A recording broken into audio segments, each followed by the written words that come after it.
ଆଜିର ଗଳ୍ପର ନାମ ଦୟାଳୁ ହୁଅ କିନ୍ତୁ ଦୁର୍ବଳ ନୁହେଁ।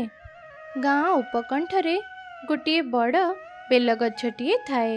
ସେହି ବିଶାଳ ବେଲଗଛ ତଳେ ଗୋଟିଏ ଗାତରେ ସାପଟି ବହୁ ବର୍ଷ ଧରି ରହି ଆସୁଥିଲା। ପ୍ରତିଦିନ ସନ୍ଧ୍ୟା ସମୟରେ ସ୍ଥାନୀୟ ପିଲାମାନେ ଆସି ସେହି ଗଛ ପାଖରେ ଥିବା ଖାଲି ସ୍ଥାନରେ ମହା ଆନନ୍ଦରେ ଖେଳନ୍ତି। ସେମାନଙ୍କର ପାଟିତୁଣ୍ଡ ଖେଳକୁଦରେ ଜାଗାଟା ପୁରା ଚଳଚଞ୍ଚଳ ହୋଇଯାଏ। କିନ୍ତୁ ସେମାନଙ୍କର ଏହି ପାଟିତୁଣ୍ଡରେ ସାପଟି ଭାରି ବିରକ୍ତ ହୋଇଯାଉଥିଲା। ଗୋଟିଏ ଦିନ ପିଲାମାନେ ଖେଳୁଥିବା ସମୟରେ ସେମାନଙ୍କ ଫୁଟବଲଟି ଯାଇ ସାପର ମୁଣ୍ଡରେ ବାଜିଲା। ସାପଟି ଆକ୍ରମଣ ଭାବି କ୍ରୋଧିତ ହୋଇଗଲା ଏବଂ ଗୋଟିଏ ପୁଅର ଗୋଡ଼କୁ କାମୁଡ଼ିଦେଲା। ପିଲାଟି ଯନ୍ତ୍ରଣାରେ ଚିତ୍କାର କରି ତଳେ ପଡ଼ିଗଲା। ସୌଭାଗ୍ୟବଶତଃ ଗାଁ ମୁଖିଆ ପାଖରେ ଉପସ୍ଥିତ ଥିବାରୁ ପିଲାଟିର ଚିତ୍କାର ଶୁଣି ଦୌଡ଼ିଗଲେ ଏବଂ ତାକୁ ସାଙ୍ଗେ ସାଙ୍ଗେ ଗାଁ ଡାକ୍ତରଙ୍କ ପାଖକୁ ନେଇଗଲେ। ପିଲାଟିକୁ ତୁରନ୍ତ ଚିକିତ୍ସା କରାଯାଇଥିବାରୁ ସେ ବଞ୍ଚିଗଲା। କିନ୍ତୁ ସମଗ୍ର ଗାଁ ସାପର ଏହି ଆକ୍ରମଣରେ ଭୟଭୀତ ହୋଇଗଲା। ବାପା ମା ତାଙ୍କ ପିଲାମାନଙ୍କୁ ସେହି ସ୍ଥାନକୁ ଯିବାକୁ ବାରଣ କଲେ। ଧୀରେ ଧୀରେ ଚଳଚଞ୍ଚଳ ଥିବା ସ୍ଥାନଟି ଏକଦମ ଶୂନ ପଡ଼ିଗଲା। ସାପଟି ପୂର୍ବ ଅପେକ୍ଷା ଅଧିକ ତିକ୍ତ ଏବଂ ଏକାକୀ ହୋଇଗଲା। କିଛି ଦିନ ପରେ ଜଣେ ସାଧୁ ସେ ଗ୍ରାମକୁ ଆସିଥିଲେ।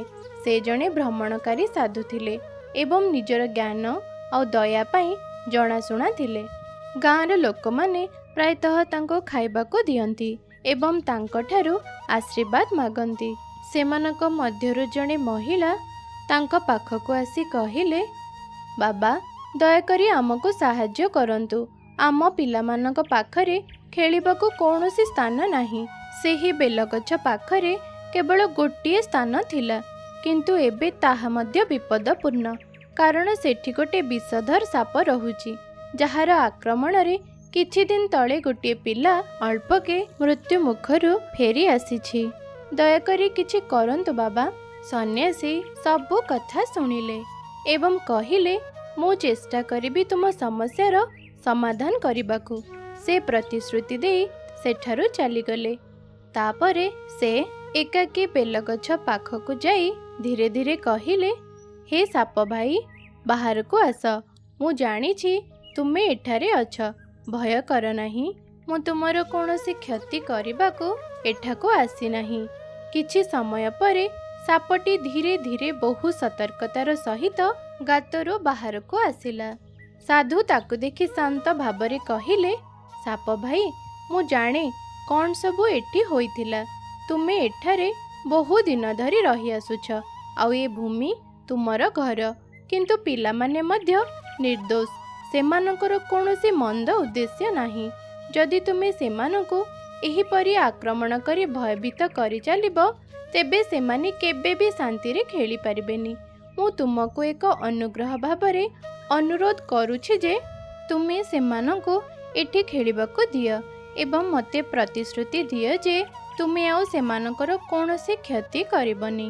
ସନ୍ନ୍ୟାସୀଙ୍କ ଶାନ୍ତ ସ୍ୱଭାବ ଏବଂ ସୁମଧୁର ବାଣୀ ତାକୁ ଶାନ୍ତ କରିଦେଲା। ସେ ଧୀରେ ଧୀରେ କହିଲା, ମୁଁ ଆପଣଙ୍କୁ କଥା ଦେଉଛି ଯେ ଆଜିଠାରୁ ମୁଁ ପିଲାମାନଙ୍କର କୌଣସି କ୍ଷତି କରିବି ନାହିଁ। ଏହା ଶୁଣି ସାଧୁ ଅତ୍ୟନ୍ତ ଆନନ୍ଦିତ ହୋଇଗଲେ ଏବଂ ସାପଟିକୁ ଆଶୀର୍ବାଦ କରି ସେଠାରୁ ବିଦାୟ ନେଲେ। ସେ ଗାଁ ଲୋକଙ୍କ ପାଖକୁ ଆସି କହିଲେ, ଏବେ ଆଉ ଭୟ କରିବାର କିଛି ନାହିଁ। ବିପଦ ଟଳିଯାଇଛି। ସାପଟି ମୋତେ ପ୍ରତିଶ୍ରୁତି ଦେଇଛି ଯେ ସେ କାହାର କିଛି ବି କ୍ଷତି କରିବନି। ବର୍ତ୍ତମାନ ତୁମ ପିଲାମାନେ ମୁକ୍ତ ଭାବରେ ସେଠି ଖେଳିପାରିବେ। ପରଦିନ ସନ୍ଧ୍ୟାରେ ଖାଲି ସ୍ଥାନଟି ପୁଣି ହସ ଖୁସିରେ ପୂରି ଉଠିଲା। ପିଲାମାନେ ଯେଉଁଠାରେ ଖେଳିବାକୁ ପୂର୍ବରୁ ଭୟ କରୁଥିଲେ, ପୁଣି ଥରେ ସମସ୍ତେ ସେଠାରେ ଏକାଠି ହେଲେ। ସାପଟି ସାଧୁଙ୍କୁ ଦେଇଥିବା କଥାରେ ଅତୁଟ ଥିଲା, ତେଣୁ ସେ ଆଉ ପିଲାମାନଙ୍କୁ ଭୟଭୀତ କରିବା ପାଇଁ ବାହାରକୁ ଆସୁନଥାଏ। ଦିନେ ସାପଟି ଖାଦ୍ୟ ନେଇ ଚୁପଚାପ ତା ଗାତକୁ ଫେରୁଥାଏ। ସେତେବେଳେ ଗୋଟେ ପିଲାର ଆଖି ତା ଉପରେ ପଡ଼ିଗଲା। ସେ ଚିତ୍କାର କରି କହିଲା, ଆରେ ଦେଖ ଦେଖ ସାପ, ଏ ଆଉ ଆମର କୌଣସି କ୍ଷତି କରିପାରିବନି। ୟାକୁ ଆଉ ଡରିବାର କିଛି ବି କାରଣ ନାହିଁ। ଏହା କହି ପିଲାମାନେ ବିନା ଭୟରେ ତା ଉପରକୁ ପଥର ଫୋପାଡ଼ିବାକୁ ଲାଗିଲେ। କିନ୍ତୁ ସାପଟି ସାଧୁଙ୍କୁ ପ୍ରତିଶ୍ରୁତି ଦେଇଥିବାରୁ ସେ ସେମାନଙ୍କର କୌଣସି କ୍ଷତି ନ କରି ଚୁପଚାପ ରହିଲା ଏବଂ ମାଡ଼ ଖାଇ ଚାଲିଲା। ତା ଉପରେ ସେ ପର୍ଯ୍ୟନ୍ତ ପଥର ମାଡ଼ ହୋଇ ଚାଲିଲା ଯେ ପର୍ଯ୍ୟନ୍ତ ସେ ଆହତ ହୋଇ ରକ୍ତ ଜୁଡ଼ୁବୁଡ଼ୁ ହୋଇଯାଇ ନାହିଁ। ସେ ଚାଲିବାକୁ ଅକ୍ଷମ ହୋଇଗଲା। ବହୁ କଷ୍ଟରେ ନିଜ ଶରୀରକୁ ଘୋଷାଡ଼ି ଘୋଷାଡ଼ି ଗାତ ଭିତରକୁ ନେଲା। ଏମିତି ଲଗାତାର କିଛି ଦିନ ଚାଲିଲା। ସାପଟି ଭୟରେ ଆଉ ଗାତରୁ ବାହାରକୁ ଆସିବା ବନ୍ଦ କରିଦେଲା।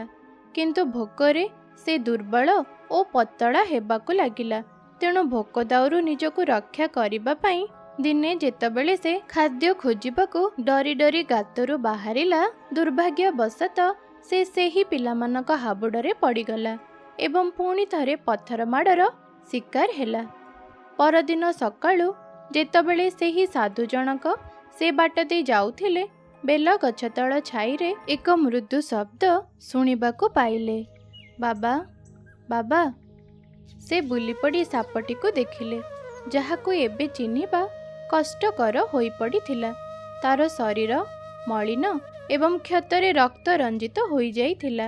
ଏହା ଦେଖି ସାଧୁ ଜଣକ ତା ପାଖକୁ ଗଲେ ଏବଂ ତା ମୁଣ୍ଡରେ ଧୀରେ ଧୀରେ ହାତ ମାରି କହିଲେ, ହେ ଭାଇ, ତୁମ ସହିତ ଏପରି କିଏ କଲା?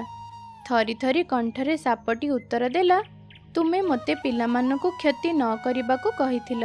ମୁଁ ମୋର କଥା ରଖିଲି। ମୁଁ ପ୍ରତିଶୋଧ ନେଇନାହିଁ। କିନ୍ତୁ ସେମାନେ ମୋର ନୀରବତାକୁ ଦୁର୍ବଳତା ଭାବିନେଲେ ଏବଂ ପ୍ରତିଦିନ ମୋ ଉପରେ ପଥର ମାଡ଼ କରିଚାଲିଲେ। ଦେଖ ବାବା, ସେମାନେ କ'ଣ କରିଛନ୍ତି ମୋର। ସାଧୁଙ୍କ ଆଖି ଦୁଃଖରେ ଭରିଗଲା।